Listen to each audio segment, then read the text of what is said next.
Welcome to this week's Beacon of Light podcast. We are here with Maddy. And if you all remember, when we met with Lee Black last week, he mentioned Maddy. And obviously, Lee does a lot of work for us with our social media stuff. And so he works with Maddy quite often. And so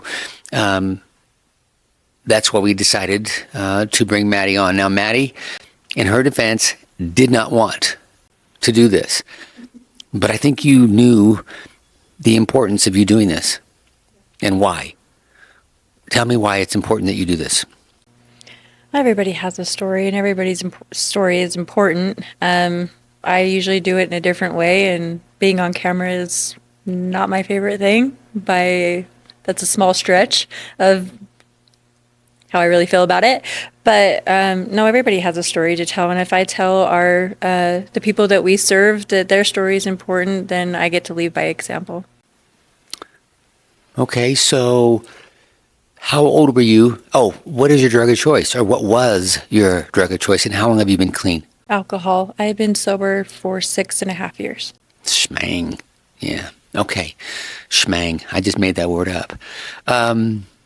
How old were you when you started drinking alcohol? Do you remember? I had my first drink at 9. I didn't start drinking heavily until I was 13. And then I started doing some other substances on top of that after that. Go back to that first drink you had at the age of 9. Curiosity, found it in your parents' liquor cabinet. What was that? No, my family had gatherings all the time, and the adults, it was always beer me, beer me, beer me, and I was that little girl that got to bring up the beer and see them smile.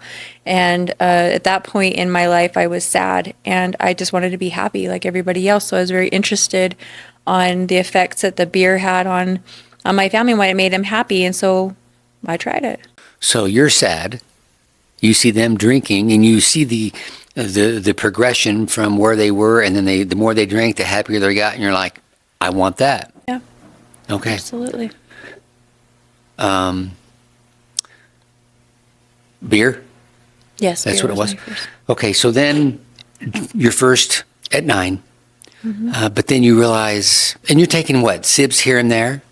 So you're the bartender. Yeah. So you're going to go get their beer. Yeah. They're not going to know that you sipped a drink. No, they had no idea that I had taken the beer outside. We actually had a bar in our basement. We used to play at the bar and pretend we were bartenders and smoke on like markers and stuff like that because we thought it was cool. Yeah. But So you didn't just sip on the beers. You're taking full-on beers out, and there's so many beers running around, they're never going to know. Okay. Then when did you really graduate to start drinking? How old? I was 13. My 13th birthday, my present from someone that I know was marijuana. So it was my birthday present. I was at my birthday party, and he said, I have a birthday present for you. And I went into the room, and my friends were telling me not to, and I was never peer pressured to do anything. I made the choices that I made. And I went back there and I smoked my first bowl of marijuana. And then after that, I started drinking quite a bit. So Still beer? no, I had graduated to whiskey. We had quite the setup. I had a best friend, that her dad would go and buy us, alcohol, and I would bring the pot. So I'd furnish all the pot, they'd furnish all the booze, and we'd go over there and just party, and we never had to pay a dime. So you bring the marijuana, the pot, right? You're old school, right? Yep. They provide the alcohol, and it's on. And this is I'm sorry, 13 you said? 13. And you're just getting totally shit-faced. At the age of 13. Yeah, we were going around unchecked, and it was just what we did. This is your friend's father. Good for him. Yep. He'd see me walking up there, and he's like, you coming over? And I said, yeah. And he said, get in. And we'd go right past their house straight to the liquor store. He'd buy him a bottle, Les a bottle, drop us both off, and I'd go into the other room with my friend, and we'd just get fucked up. Okay. This is as a teenager, and then this just continued, right? Yeah. Now I want to ask you a question, right? Because we've talked about this. You know, Maddy and I have had many conversations because, I guess I should have mentioned or asked, what do you do at Beecon Recovery? Back up. What was the first position you had at Beecon Recovery? Peer support. Specialist. Meaning, what does that mean? What do you do? It means that I've been through addiction myself, and I come in and I talk to them and just be a support to show people that you can go through addiction and come out the other side of it. You don't have to live that way anymore. And where were you working when you came to work at Beecon Recovery? I was working at 7-Eleven. Okay. Undervalued and underpaid. I just going to say that. But let's talk about how you came to Beecon Recovery. Who invited you to come apply here at Beecon Recovery? Who was that? Right. So a little backstory on that. Like, I had been a stay-at-home mom for 14 years. And so I didn't think that I had value for the workforce. I didn't think that I could hold a job, literally do a job at 7-Eleven. And I was on AP&P at the time. Wait, and what is that? Adult probation and parole. So, but we need to clarify, because here in Utah, there are private probation outfits, right? PPS and AMP, and then there's adult probation. And I need you to describe the difference between the two, because you understand why I'm asking you this. Right. Okay. I had a felony. When my first and only charge I had, I got in big trouble. So I was, it's for felonies. It's not for misdemeanors. It's for felonies. And I had gone to jail, and they put me on. Well, yeah, but the reason I'm asking about adult probation, what can adult probation do that the other two cannot do? They can arrest me. Handcuffs and guns and all that, like police officers. Okay, that's why I asked. Yeah. So the people hearing will understand your probation officer was, well, basically somebody that could arrest you. And he did. Arrest you. Yeah. Why? I violated probation. What was that man's name? His name was Clay. It still is Clay. Yeah. He's graduated from probation. He's retired from there as well. But Clay was my probation officer. I was working at 7-Eleven, and I was just getting done with probation, and I had moved out of my mom's house, and he ended up going to my mom's house and leaving his card and letting him know to give him that, he had been over there and that you were looking for someone to come and work for you, and that you were asking if someone was good for the position for a peer support specialist. And Clay thought of me, which was huge for me. I didn't think that I could be an example to anybody, let alone be hireable. And so I called that day, I called you, and we had our first interview on the phone. And then the next day I came in and we did another interview, and I put in my 2 weeks notice, and I started coming here. So. Describe the emotion when you realized that somebody recognized your value, because you did not recognize your value, did you? No. I battle a lot with self-worth, and my addiction tore me down so far that I didn't think that I could be of value to society whatsoever, let alone help somebody else. And for the fact that Clay had arrested me a few times, I didn't think that someone in his situation, his stature in that line of work would ever recommend any of their people they're overseeing for something like that. And that he saw that in me that I didn't see for myself was amazing. I was scared. I was absolutely terrified. Oh, to call me? And but I did it anyways. Why? Because I've been taught that even if I'm scared, that I still walk through that even if I'm scared. I asked my higher power to walk through it with me, and then I was told that takes courage, and that's what it is. We walk through life. It doesn't matter if we're scared. We keep walking and we don't give up.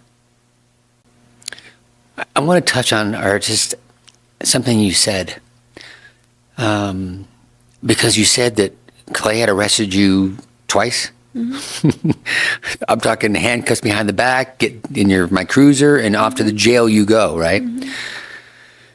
And I think you, understandably, I think, are thinking, why would he come and recommend me to this job? He arrested me multiple times. I'm a loser, right? Kind of. Yeah. So I think it's very interesting for you to point out to the people that, and you know this now, but just because you're making these poor choices or these things are happening doesn't mean that people don't see your value. Right. And I think he also, Clay, saw you through your probation, because explain to people how that works. I mean, you check in with your probation officer with regularity, correct? Right. It depends on how much of a flight risk that you are and what kind of trouble you are. And eventually you graduate to like once a month. And then, but yeah, no. You mean UAs? Oh, yeah. UAs, urinalysis exams. Yeah, he wouldn't let me do it at the office. He made me figure it all out myself. He was just like, it needs to be done. I need the results, figure it out. And I had never done this before. I was lost. I didn't know what I was doing, but I figured it out because that's what I wanted. I didn't want to go back to jail. I didn't want to keep drinking. I didn't want to be the crap mom that I was. I wanted to rebuild my relationship with my kids, my husband, my family. It took me a long time to do that. Did you lose those folks? I did. All of them? Yeah, me and my husband were separated for 3 years because of our addiction. It took a lot of my family 3 years to even start talking to me again after I got sober. My mom was a very big support to me through it all. She really did help me a lot. I almost lost my children to DCFS. To this day, my dad still has not forgiven me, and he won't talk to me. And all I can do is I can stay the path and stay sober, help as many people as I possibly can, and maybe one day he can find it in his heart to want to really have a relationship with me again. Do you live your life for your father or for you? I do for me today. Yeah, but that's not how it always was, right? No. Okay. So now you start off as peer support. Then what? How long does that happen? Or maybe, I guess, how long were you doing peer support? Oh, you never really stopped doing peer support. You know what I mean, Maddy. But yes, I was in the group a lot. I did a lot of groups, and I love it, and I miss it sometimes, still to this day. A lot of magic can happen when you're in there and you're connecting with people. But I did start doing case management, and then What does that mean? It means that I help find resources for them, for the people that we serve, to break down the barriers that's going to stop them from coming to treatment. So if that is getting them insurance, if that's helping find childcare, food, basic needs. Life. Yeah. So were you doing case management and peer support simultaneously? I'm not at the exact same time, but as far as job function, Yeah. you could have been doing case management one day and peer support the next. Yep. Okay. Then what? And then I became support staff lead, and What does just that kind of mean? make sure that I facilitated and made sure that if there was problems that I could address them and help guide and report to my supervisor still about that. Took on a little more responsibilities. And then I became the support staff supervisor. So I ran all the scheduling and made sure that, So hold on. So you're doing case management, peer support, and then you're also doing support staff at the same time doing whatever job, if you were doing case management or peer support, but you're also making sure that the staff has everything that they need, and you're also making sure at the exact same time, simultaneous, making sure that the scheduling is done. Yep. Now, to put this into perspective, I'm going to have Maddy describe to you. I'm going to let you know that running the schedule is no easy task. Why? Tell me why is running the schedule so problematic and difficult at times? We don't do scheduling like most facilities do. We are very client-centered here and making sure that their needs are met. So with that being said, we also don't work with the most reliable clientele. So we have a lot of people that will call out and not show up to their sessions and things like that. So it's the forever changing board. That schedule is forever changing. Like it can change hour to hour at times because people are not here, or there's a crisis and they need an emergency session with a therapist, or, I forgot to check in with my PO, and you're getting somebody with them to be able to go to their PO appointment with them, or sitting through court with somebody, or, I mean, there's so many different variables to that. And someone needs a doctor, they're sick, they have, whatever's going on. You cater that schedule to people's needs, not just the people that we serve, but the staff as well, because they are people too, and they have needs. And, yeah, so doing the schedule it's a forever changing board. Yeah. So did you get in treatment anywhere? I did. I had, in 2017, I was arrested. I spent 2 months in jail in Max, and Here in Box Elder? no, in Tooele. Everything was falling apart at that point in my life. We had moved out, away from everybody. Who? Me and my husband, we were codependent drinkers. We were right in it together. So we had moved away, from our family, from everything, and I hit bottom pretty quickly. We weren't even out in Tooele for a year, and I got my felony, and I went to jail, and I spent 2 months in Max, and I remember coming out for my hour out, because you're on a 24-hour lockdown, and I had an hour out of my cell, and I called my mom, and I said, I can't do this anymore, I need help. And my mom was a huge support to me. She called over and got me in at the Women's Retreat House. It is a residential facility for women doing the 12 steps. And those women taught me how to be a woman. They taught me how to be a mom. They taught me how to be a wife. They showed me what it would really look like to walk through life in recovery. And it changed everything for me. The Women's Retreat House. Mm-hmm. You still go? I do. I go as much as I possibly can. I used to go up and manage there, but I don't go out and manage like I used to. Yeah. But the meetings are still there, and I am very much in touch with many of the women there. As a matter of fact, we're going to be going out to Lava and doing a Lava retreat with, I don't know, there's a bunch of us.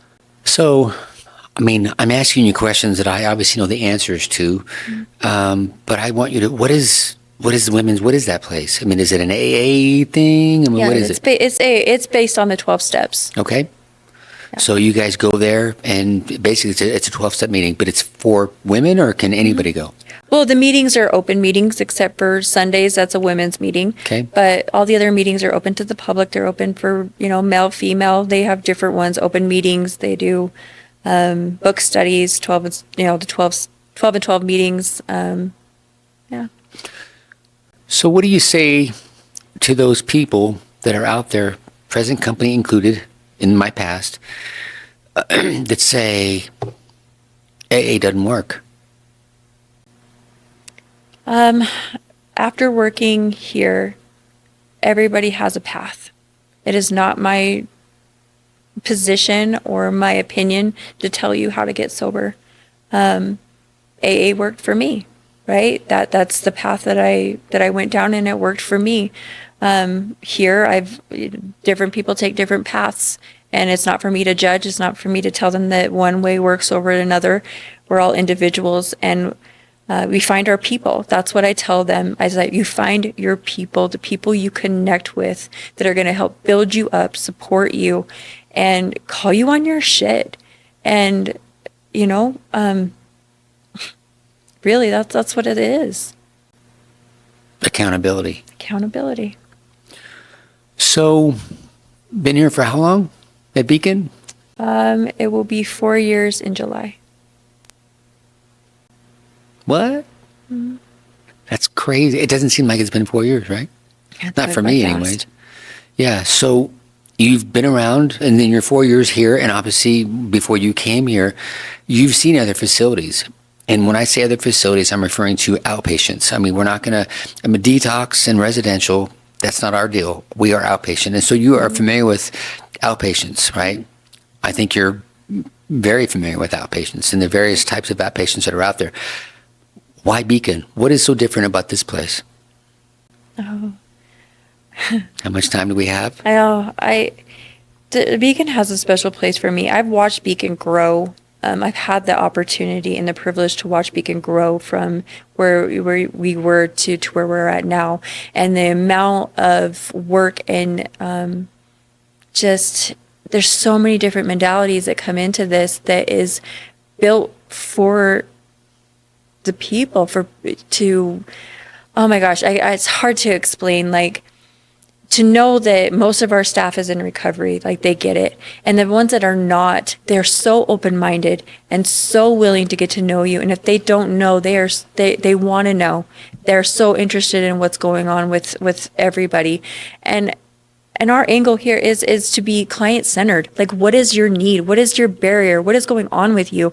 Let's address that. And let's help you succeed in whatever that is. And because it's not a one shoe fits all.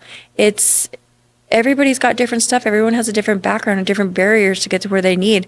Somebody may need more therapy. Somebody may need more case management. And we cater to those needs. We show up for them. And it shows. It shows. I see it, as I'm sitting in my office and people walk by and they're making faces at me through the window because they just want to have that small moment of connection because they know that I'm there and that I care.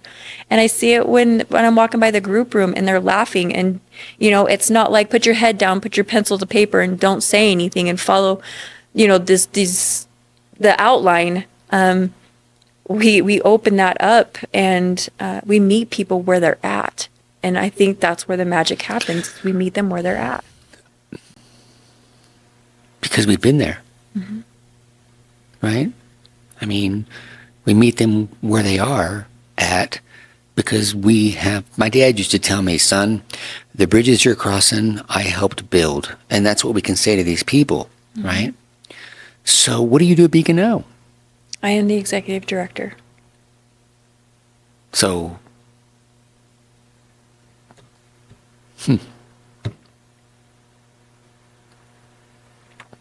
Wow. So the executive director, what does that exactly mean? That means... Are you the boss? Yeah. Yes, much to some days my dismay. Everybody likes to think that I have the answers to every single problem in the world. But I'm human too. And that's the beauty of where I'm at in my recovery also is I'm never going to know everything 100%. And I learn still today from the people we serve. And that's not just, for me now, it's not just the clients, it is the staff. I get to watch them, I help guide, and I'm there to support. And so, yeah, I oversee clients, I oversee staff, I oversee the ongoings of the facility and operations and, but. So you pretty much... And here's why I offered this position to you. Because you started, and I don't want to say here and go up, but you did. You started as peer support and you just kind of gradually went and did this. I think the only thing you haven't done here is neurofeedback. And therapy. I'm not a therapist. And you're not a therapist. But you manage all the staff and you put out fires everywhere. Yeah. Whether it's with the staff, mostly, or with the patients, correct? Yeah. So you go from humble beginnings, a person, so if you're listening, if you're thinking that I'm not good enough, because we've all thought that, yourself included, mm-hmm. if you would have, while you're working at 7-Eleven, imagined where you are now, and never in a million, would you? No. My thought back then was that I was not qualified for that job. I did not have any kind of self-worth back then. And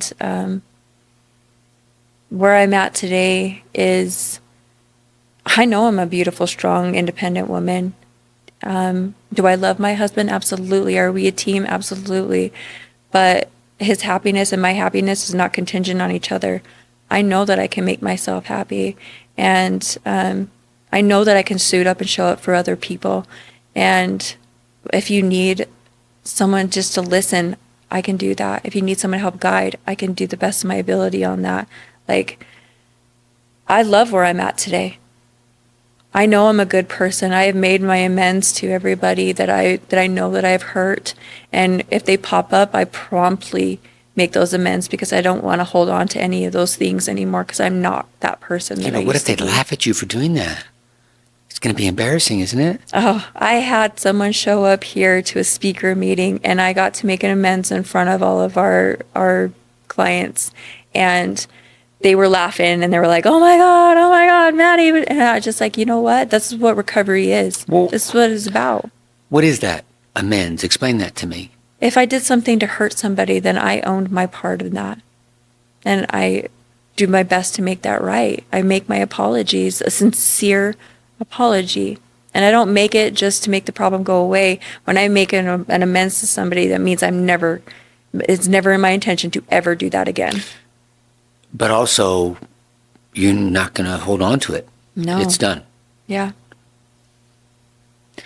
So what do you tell that person that's out there that's listening to us right now saying, I'm not good enough, I can't, I better not, just be satisfied with where I am, wherever that is? What's your answer? What do you say to that person? Do not quit before the miracle happens. Things get hard right before the most beautiful thing happens. And it's been my experience that, like, right before I'm out of the dark tunnel, I feel like giving up.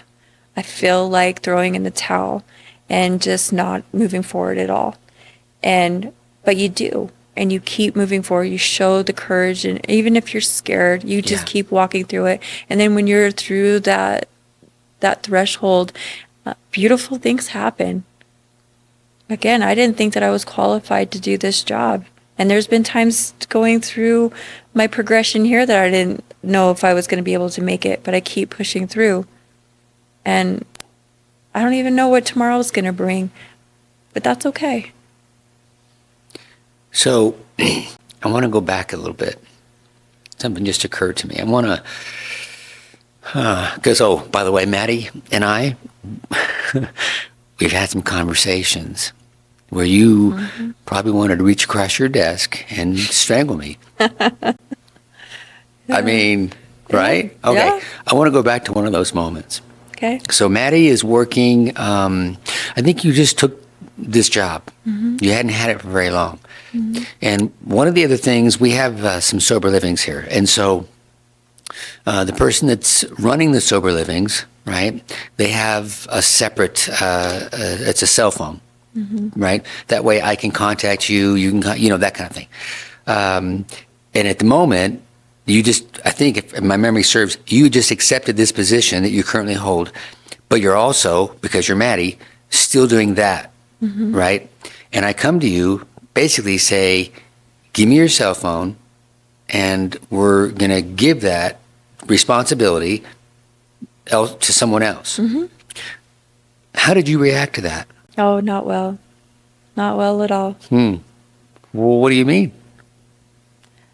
In that time, I was afraid that I was getting pulled more and more away from the clients, and I did not want that distance.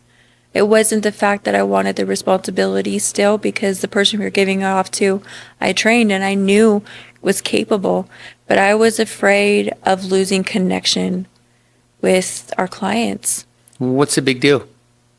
They are the deal. They're why I do this job. Their whole, like, I don't know if they even realize the impact that they have on me and my recovery. Walking and seeing people succeed brings me joy. Isn't it fun? It's really, like, it builds to my own recovery. Yeah. And I don't want to lose that connection with them, because I've been where they're at, and I don't want them to, in any level of position where I'm at, I don't want them to feel like I don't have time for them, or I'm not going to be there to help them through something. Yeah. Because at the end of the day, first and foremost, I will always be that peer support. I will always be a woman in recovery and want to see people succeed. It's the best feeling that I've ever had. We recently hired a gal, Morgan, who I'm trying to get up on this podcast. She was addicted to meth, right? Yep. And seeing her now, isn't it just I've had a lot of fun times.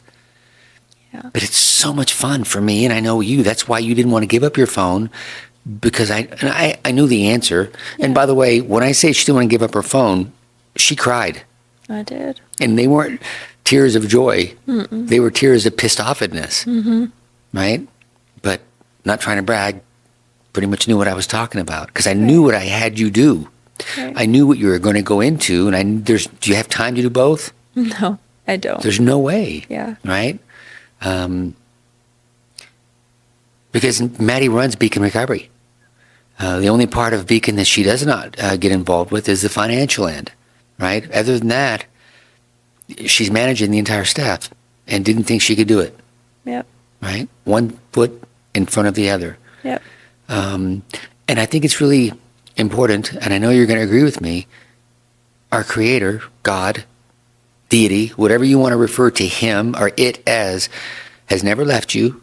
Mm-hmm. In all those times you described, when you were in Tooele and you said, oh, you called your mom, that was like rock bottom for you. Yeah. Right? Were you alone then? No, I didn't know it then. I did not grow up religious or spiritual.